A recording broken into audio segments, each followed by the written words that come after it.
Բարի օր, այսօր կխոսենք վարակային ծագման սուր հիվանդության կարմիր քամու մասին եւ տաղավարում հյուրընկալել ենք ինֆեկցիոն հիվանդությունների ազգային կենտրոնի բժիշկ վարակաբան Քնարիկ Սարգսյանին։ Բարև ձեզ բժշկուհի։ Բարև ձեզ։ Ինչ է կարմիր քամին։ Կարմիր քամին արդեն ինչպես ասացիք, սուր վարակային ծագման ինֆեկցիոն հիվանդություն է, որը ախտահարում է մաշկը եւ ունենում է համակարգային դրսևորումներ, ինչպիսիք են ջերմություն, դող, սարսուռ, երբեմն գլխացավ, մկանացավեր։ Ինչն է հանգեցնում կարմիր քամու առաջացմանը։ Վարակային հիվանդությունների դեպքում մենք ունենում ենք պատճառային գործոն, այսպես կոչված, որը այս դեպքում բակտերիա է, A խմբի ստրեպտոկոկերը հիմնական պատճառն են այս հիվանդության, որոնք հարուցում են կարմիր քամին, եւ որպիսի առաջանա կարմիր քամի, անհրաժեշտ է մաշկի ամբողջականության խախտում։ Օրինակ, վնասվածք, վերք, կտրվածք, երբեմն այրվածք, նաեւ միջատների խայթոցի տեղում առաջանում է մաշկի ամբողջականության խախտում եւ բակտերիան կարող է ներխուժել։ Բայց միայն այս ուղին չէ ներթափանցման, նաև հնարավոր է հեմատոգեն արյան միջոցով բակտերիայի տեղափոխում դեպի մաշկ, որտեղ էլ առաջանում է բորբոքումը։ Այսինքն պետք է զգուշանան բաց վերքերից։ Այո, բաց վերքերը հիմնական մուտքի դռներն են այս հիվանդության համար հանդիսանում։ Այն վարակիչ հիվանդություն է համարվում։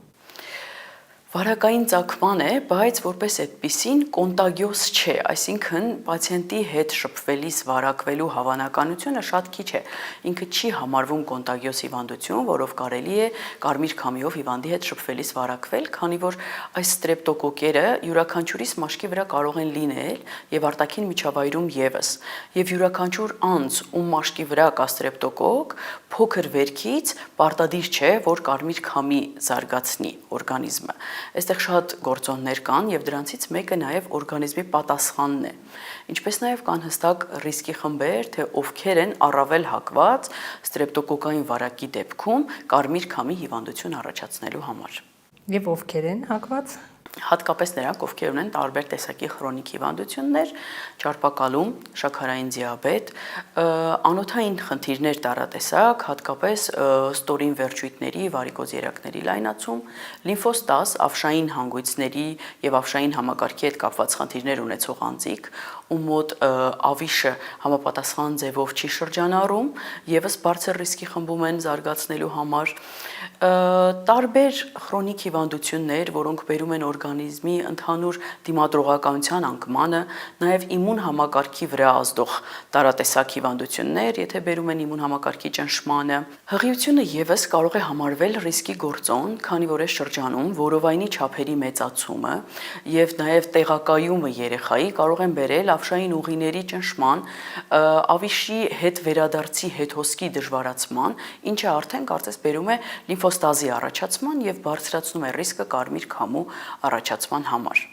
Այստեղ մենք հատկապես խոսեցինք այն դեպքերի մասին, երբ ախտահարվում են վերջույթները, ոտքերը, հատկապես, բայց կարմիր քամին այնպիսի հիվանդություն է, որը կարող է այլ մաս եւս օրգանիզմի, մարդու մարմնի ախտահարել, հատկապես դեմքը եւս առաջնակի կարմիր քամու թիրախներից մեկը կարող է լինել։ Միանգամից արտահայտվում է կարմրությունը, թե որոշակի ժամանակ հետո։ Շատ լավ, այս մասին ասեմ, որ հիմնականում բնորոշ է սկիզբը սուր, ջերմության բարձրացում, դող, սարսուռ բավականին լավ նկարագրում են պացիենտները այդ process-ը, ապա նոր միջինում 48 ժամվա ընթացքում, հիմնականում 1 օրվա ընթացքում մաշկի կարմրությունն է սկսում դրսևորվել։ Եվ այն երկար ժամանակ չի անցնում։ Այո, այստեղ կա շատ տիպիկ մաշկային դրսևորում, երբ մենք գործ ունենք շատ արտահայտված կարմրության հետ, հիմնականում ախտահարված հատվածում նաև ունենում ենք այտուցի պատճառով մաշկը ձեռք է բերում փայլուն տեսք ավելի եւ երբեմն ցավոտ է լինում։ Ուստի սա այն թեթև կարմրությունը չէ, որին մարդիկ հիմնականում ուշադրություն չեն դարձնելու։ Այս ախտահարված հատվածը կողքի առողջ մաշկից հստակ սահմանազատված է լինում հիմնականում եւ ավելի բարձր է լինում։ Կոչվում է նաեւ աշխարհագրական քարտեզի կարծես տեսք կամ երբեմն անվանում են կրակի նման եւ գույնն է, բոցավառ կարմիր կարող է լինել եւ կրակի նման կարծես սահմանազատված լինի եզրերը։ Այդ պատճառով բավականին հեշտ է կլինիկորեն հասկանալ, որ սա կարմիր քամի հիվանդությունն է եւ ոչ թե այլ բնույթի, օրինակ ալերգիկ ինչ-որ ռեակցիա կամ այլ մաշկային կամ անոթային հիվանդություն։ Այն հանգեցնում է փղախտի առաջացմանը։ Չէ, կարմիր քամին ինքնին չի կարող բերել փղախտի առաջացման, բայց այ փղախտը կարող է հանդես գալ որպես ռիսկի գործոն կարմիր քամի զարգացնելու համար։ Փղախտը հիմնականում լիմֆատիկ հանգույցներով պայմանավորված հիվանդություն է, ավշային ուղիների հիվանդություն է, երբ նորից ավիշի հետ վերադարձը դժվարացած է, այն նորմալ հեշտությամբ չի վեր բարձրանում հիմնականում ստորին վերջույթներից եւ առաջանում է վերջույթի այտուց, ընդ որում դա այն ստանդարտ այտուցը չէ, այլ ավելի խոշորանում է կարծես վերջույթը, չափերով մեծանում է ի համեմատ չախտահարված հատվածի եւ ոչ միայն վերջույթը իհարկե, եւ բոլոր այս դեպքերում, երբ մենք ունենք այդ ռիսկի գործոնը ավելացած, մի փոքր քերծվածք, վնասվածք, որը կարող է բերել ստրեպտոկոկերի մուտքին, մեզ մոտ տվյալ անձի մոտ կարող է առաջացնել կարմիր քամի հիվանդությունը։ Վարիկոզից խոսեցիք, այդ հիվանդությունը ունեցող ցանկացած մարդ կարող է բախվել այս խնդրին։ Ցանկացած մարդ կարող է, բայց հիմնականում մեկ գործոնը բավական չէ, որ կարմիր քամի զարգանա, շատերը կարող են ունենալ վարիկոզ հիվանդություն եւ չզարգացնել կարմիր քամի իրենց կյանքի ամբողջ ընթացքում, բայց քանի որ շատ հաճախ մեկից բաց ավել ռիսկի գործոններ են մարդիկ ունենում, վարիկոզ հիվանդություն, ճարպակալում, երբեմն նաեւ դիաբետ կամ սիրտանոթային որևէ խնդիր, դրանք գումարվելով իրար ռիսկը մեծացնում են, բայց այնպես չէ, որ ամեն երկրորդ անձ ով ունի վարիկոզ հիվանդություն, պետք է պարտադիր կերպով զարգացնի իրեն կյանքի ընթացքում գոնե մեկ անգամ կարմիր քամի հիվանդություն։ Սա այն հիվանդություններից է, որ նախապես չես կարող իմանալ կունենաս թե ոչ։ Այո, իհարկե, ոչ մեկ չի կարող նախապես իմանալ ինքը ունենալու է կարմիր քամի իր կյանքի ընթացքում թե ոչ, հատկապես իհարկե մենք ռիսկի խմբերից խոսեցինք, բայց երբեմն դեմքի կարմիր քամին հատկապես կարող է ի հայտ գալ անձանց մոտ, ովքեր իմ նշած ռիսկի գործոններից եւ ոչ մեկը չունեն։ Այդ դեպքում ինչպես է բուժվում։ Բուժումը, քանի որ սա վարակային հիվանդություն է, բակտերիալ ծագման, բուժումը պետք է իրականացվի հակաբակտերիալ պրեպարատներով, անտիբիոտիկներով։ Այստեղ պարտադիր հակաբակտերիալ բուժում պահանջող հիվանդություններից մեկն է հանդիսանում կարմիր քամին, երբ անհրաժեշտ է ճիշտ ընտրված հակաբիոտիկ, ճիշտ ընտրված դեղաչափով եւ համապատասխան տևողությամբ։ Ընդ որում, եթե անձը մեկ անգամ ունենում է կարմիր քամի, նա ապահովագրված չէ երկրորդ անգամ այդ հիվանդությունից հեռու մնալ, քանի որ մեկ անգամ ունենալուց հետո ռիսկը կրկնակի այս հիվանդությամբ հիվանդանալու ավելի բարձրանում է։ Մոտավորապես կարմիր քամիով հիվանդացածների 1/3-ը կարող է ունենալ կրկնակի այս հիվանդությունը եւ սա չի նշանակում, որ անձի օրգանիզմից այսպես կոչված չի դուրս եկել, վարակը, ոչ, կան ռիսկի գործոնները, ընդ որում երբեմն շատ հաճախ կարող եմ ասել, որ պացիենտները հատկապես ստորին վերջույթների կարմիր քամի ունեցողներն ունենում են մեկից ավելի ռիսկի գործոններ, ինչի արդյունքում էլ նրանք ունեն հնարավորություն կրկին զարգացնելու այս հիվանդությունը։ Դրա համար առաջին էպիզոդից հետո երբեմն նշանակվում է երկարատև կանխարգելիչ բուժում հակաբակտերիալներով, այն կարող է տևել 1 տարի, երբեմն կարող է կարիք լինել ավելի երկարատև, որպեսզի չունենանք կրկնակի դեպքեր կարմիր քամու։ Ճիշտ է, որ այն մարդիկ, ովքեր չունեն դիաբետ կամ այլ հիվանդություններ, անոթային իրենց դեպքում 1 շաբաթում հիվանդությունը անցնում է։ Այո, ռիսկի գործոններ չունենալու դեպքում հիմնականում հիվանդությունը 3-ից 7 օրերի ընթացքում կարող է սահմանափակվել, կարող է մաշկային դրսևորումը լրիվ վերանալ մի փոքր ավելի երկար ժամկետներում, բայց հիմնականում շատ կարճ է տևում։ Նույնիսկ կան դեպքեր նկարագրված ինքնալավացման, երբ օրգանիզմը ինքնին հաղթահարում է առանց հակաբակտերիալ բուժման, բայց դեպքերի մեծամասնությունում, քանի որ կան ռիսկի գործոններ, հիվանդությունը կարող է ունենալ երկարատև ընթացք եւ երբեմն կարող է չենթարկվել հակաբակտերիալ բուժմանը, կարիք լինի բուժման փոփոխության, նույնիսկ դեպքեր են լինում, երբ արդեն իսկ այս հիվանդությունը բերում է տարբեր այլ մաշկային եւ համակարգային բարդությունների առաջացման։ Ճիշտ հասկացա, որ հիմնական ախտանշանը ստորին վերջույթների այտուցվածությունն է։ Հիմնական նշանը մաշկի կարմրությունն է, կարմիր քամի, հենց այդ պատճառով էլ ինքը կոչվում է, որը բերում է այդ հատվածի նաև այտուցի, որ հատվածը ախտահարված է, ինքը ավելի բարձր է կողքի մակերեսից, այստեղ լայն այտուցի մասին չէ խոսքը, այլ տեղային, ինչքան հատվածը ախտահարված է կարմրած, նաև այտուցվում է եւ ընդունում տենց փայլուն տեսք, քանի որ մաշկը լավ այտուցվում է, ինքը բրկվում է կարծես եւ ավելի փայլուն է դառնում։ Ինչ չի կարելի անել կարմիր քամու դեպքում։ Շատ կարևոր բան եք ասում։ Շատ հաճախ սկսում են տեղային բուժումներ իրականացնել մարդիկ, տեղային տարբեր քսուկներ, տարատեսակ ժողովրդական մեթոդներ, երբեմն գալիս են տարբեր տիպի միրգ ու բանջարեղեն արդեն իսկ օգտագործած որպես բուժիչ մեթոդ, քանի որ կա այտուց, կա ցավ, բավական ցավոտ է լինում։ Օրինակ քոր այդքան բնորոշ չէ, չնայած որ երբեմն մարդիկ մտածում են, որ սա ինչ-որ ալերգիկ դրսևորում է, սկսում են հակաալերգիկներ եւ այլն։ Պետք է հնարավորինս շուտ տեսնելով տեղային ինչ-որ մի հատվածում կարմրություն, որը հստակ սահմանազատված է կողքի առողջ մաշկից, կա այտուց, ցավ, դիմել մասնագետի։ Ընդ որում ինֆեկցիոնիստները, վարակաբանները հենց այն մասնագետներն են, ովքեր առավելագույնս գրագետ կերպով կարող են ախտորոշել եւ բուժել այս հիվանդությունը։ Կցանկանամ նշել, որ սա կլինիկորեն դրվող ախտորոշում է, այսինքն չկան հատուկ թեստեր, որոնցով մենք ախտորոշելու ենք, չեն արվում տարբեր հետազոտություններ։ Բժիշկը տեսնելով եւ գնահատելով իրավիճակը եւ հիվանդության ընթացքը կարող է տալ ախտորոշումը։ Այդ պատճառով շատ կարեւոր է նախ եւ առաջ ճիշտ ախտորոշումը, որպեսզի սխալ ուղիով նույնիսկ բժշկական մոտեցումը չգնա, եթե տնական մեթոդներ չանեն, բժշկական որևէ մոտեցում սկսվի, երբեմն դեմքի կարմիր քամին կարող է շփոթվել վիրուսային ծագման, օրինակ հերպես վիրուսային վարակի հետ։ Շատ հաճախ են լինում դեպքեր, երբ կարմիր քամին սկսվում է քթին մոտ, կամ բերանին մոտ, այդ քիչ շրթունքային հատվածից, երբեմն կարող է առաջնակի լինել բշտիկային ձևը,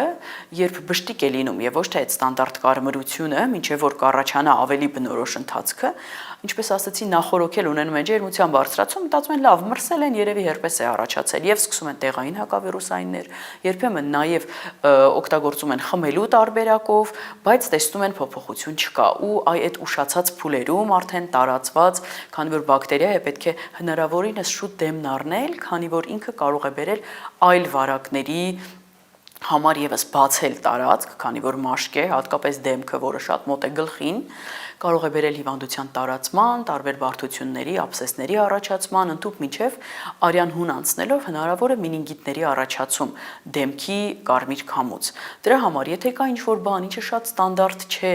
եւ մի փոքր տարօրինակ է, պետք է հնարավորինս շուտ դիմել մասնագետի ախտորոշման եւ ճիշտ բուժման համար։ Արյան վարակում էլ կարող է առաջացնել։ Այո, հնարավոր է, որ այս բակտերիան անցնի արյան հուն, քանի որ մաշկն է ախտահարված, այդտեղից կարող է անցնել արյան հուն եւ բերել համակարգային խնդիրների առաջացման։ Իհարկե հազվադեպ են այսպիսի բարդությունները, բայց քանի որ գործ ունենք հիմնականում արդեն իսկ առողջական խնդիրներ ունեցող, իմուն համակարգի ընկճում ունեցող անձանց հետ, ապա դա եւս կարող է տեղի ունենալ։ Ժողովրդական միջոցներից խոսեցիք, մարդիկ օրինակ կարծում են մետաքսը վերցնում եք, մեղրը գցում եք, դնում եք վերքին, մի քանի անգամ կրկնում եք, անցնում եք կամ սև ալյուր եք ցանում այդ հատվածում, կա նման բան։ Չէ, պատասխանը միանշանակ է ոչ, չի կարելի անել այդպիսի բաներ, տեղային պատկերացրեք մեղրը դնում են, ծածկում են, էլ ավելի նպաստավոր պայմաններ են ստեղծում, որպեսզի կողքից այլ բակտերիաներ եւս սկսեն աճել, այդ միջավայրում, ինչպես նաեւ ծածկել, կոմպրեսներ դնել տնային պայմաններում, փաթաթել, չգիտեմ, վիրակապեր են անում, երբեմն փորձում են ինքնուրույն բշտիկային ձևի դեպքում, օրինակ բշտիկ է լինում, փորձում են ինքնուրույն բացազատել այդ բշտիկը, փորձել ինչ-որ նյութեր ներարկել դեպի ներս, չի կարելի այդ բոլոր մեթոդները, որոնք որ ժողովրդական են, այս դեպքում միանշանակ պետք չէ, մենք վարակային process-ի հետ գործ ունենք, այստեղ բորբոքում կա ներսում, որը այդ մեթոդներով չարժե փորձել ճնշել։ Հիմնականում այդ մեթոդներին դիմելուց հետո են գալիս բժշկի։ Ճիշտն ասած, վերջին տարիներին մի քիչ ավելի պակասել են այդ մեթոդներն անելուց հետո մոտենալը, բայց իհարկե երբեմն ինքնուրույն ինքնաբուժում ինքնուրույն տարբեր մեթոդների դիմում են եւ նոր են մոտենում։ Մի քանի տարի առաջ երևի ավելի հաճախ էր լինում այդպես ժողովրդական մեթոդներից հետո դիմելը, երբեմն նույնիսկ արդեն վիրահատական միջամտության կարիք էր լինում, որովհետեւ տեղում ինչ ասես, որ չէր գումարված լինում, մաշկ է, որը վնասվել է, առաջացել է բորբոքում, մի հատ էլ կողքից սկսում ենք նպաստավոր պայմաններ ստեղծել եւ շատ հաճախ էին լինում։ Հիմա կարող եմ ասել, որ մի փոքր ավելի նվազել է այդ տենդենսը ժողովրդական մեթոդների կիրառման, ինչը ավելի հեշտացնում է մեր գործը։ Կարմիր քամին հիմնականում որ տարիքի անձանց մոտ է հանդիպում։ Տարբեր տարիքի անձիկ կարող են ունենալ այս հիվանդությունը, բայց առավել, քանի որ ասացի կան ռիսկի խմբեր, այդ իմ ասած անձիկ մեծահասակներն են, հատկապես 65 տարեկանից ավելի բարձր տարիքի անձիկ ել ավելի ռիսկի խմբում են, բայց փոքր երեխաները եւս ռիսկի խմբում են ունենալով ավելի թույլ, այսպես կոչված իմուն համակարգի պատասխան, նրանք եւս ռիսկի խմբում են զարգացնելու համար, բայց ամեն դեպքում ցանկացած տարիքի անձ կարող է ունենալ, հատկապես դեմքի կարմիր քամին, երիտասարդ առողջ մարդը եւս կարող է ունենալ։ Ընդ որում դրան երբեմն կարող է նախորդել ֆարինգիտը, բկանցքում որևէ խնդիր, որտեղ եւս այս ստրեպտոկոկերը լինում են եւ հեշտությամբ կարող են ներթափանցել դեմքի մաշկ արդեն եւ առաջացնել դեմքի կարմիր քամի, նույնիսկ առողջ եւ ոչ մի